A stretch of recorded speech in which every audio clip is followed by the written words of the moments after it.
finalmente, então, para explicar aqui a parte 4, né? A gente vai acessar um site diferente, tá? Até então a gente estava acessando esse primeiro link. Agora a gente vai usar esse outro link aqui, tá? Então, nessa parte 4, a gente vai determinar arsênico no solo, né? Descrevendo brevemente, né, os procedimentos utilizados para determinar a concentração de arsênico nas amostras. Então, eu vou pedir para vocês descreverem o que vocês fizerem e anotar aqui os resultados. Quanto que tem de arsênico na amostra 1 grama de arsênico por quilograma de solo e na amostra 2, tá? Então, aqui eu vou entrar aqui.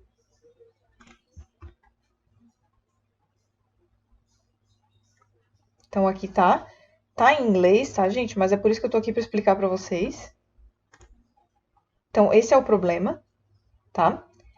Então, aqui tá falando da toxicidade do arsênico, que já é conhecida desde a antiguidade, causa envenenamento. E nesse problema, então, a gente vai usar um procedimento simples, né, para determinar a concentração do arsênico em 2 amostras de um solo contaminado, tá? Quando a água, né, faz a lixiviação do solo contendo arsênico, uma parte do arsênico é transferido para a água, tá? Apesar da real preocupação seria o arsênico na água que a gente vai beber, é melhor analisar o solo, porque o arsênico é mais concentrado no solo, né, do que na água. Então, a gente tem 2 amostras aqui no lab, né, e todo o arsênico presente em 1 quilo de amostra de solo tá convertido em AsO4-3 nessas amostras, tá? Então, tem 2 amostras que tem a quantidade de arsênico total convertido nesse íon que estaria presente em 1 quilo de amostra, tá? Então, com base nisso, eu vou pedir para vocês bolarem um experimento para determinar a quantidade de arsênico, né? Arsenato, né, no caso, a quantidade de íon aqui do arsenato na solução baseado nessa reação. Aí, a partir das medidas, a gente determina o percentual máximo de arsênico no solo, que seria 1 quilo de amostra, tá? Então, basicamente, eu tenho 1 quilo de amostra e todo o arsênico que eu tinha nessa amostra está nesta forma, tá? E essa forma reage, então, com prata para formar esse sal, que vai precipitar, tá? Ele vai precipitar.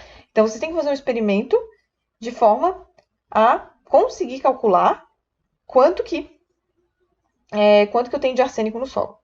Este é o problema, tá? Então, eu vou deixar vocês bem livres para resolver isso. Se vocês tiverem alguma dúvida, vocês falam comigo. Então, aqui, sobre esse lab aqui, né, do Virtual Lab. Eu já expliquei para vocês como é que funciona, tá?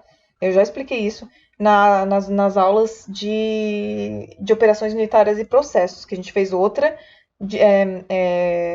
prática utilizando esse laboratório virtual. Então, eu já expliquei. Então, vão lá olhar essas aulas, que tem lá instruções para prática que explica como que usa isso aqui. Mas só rapidamente. Então, aqui tem as minhas amostras. Então, eu tenho que determinar quanto de arsênico tem nessa amostra, tá? Quanto de íon, né, arsênico tem nessa amostra.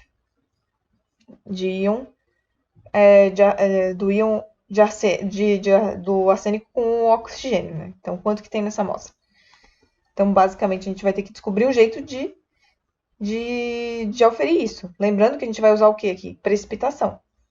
Tá? Então, a gente vai ter que ter uma precipitação aqui para poder descobrir isso. Então, lembrem que a gente tem as amostras, a gente tem aqui esses 2 reagentes, a gente tem água, a gente tem todo o nosso glassware, Ilheméias, Beckers, e a gente tem, então, balança e bico de Bunsen. Façam o que vocês quiserem aqui para poder, então, descobrir quanto de arsênico tem na amostra do solo, tá, gente? Vou deixar vocês bem livres para fazer isso.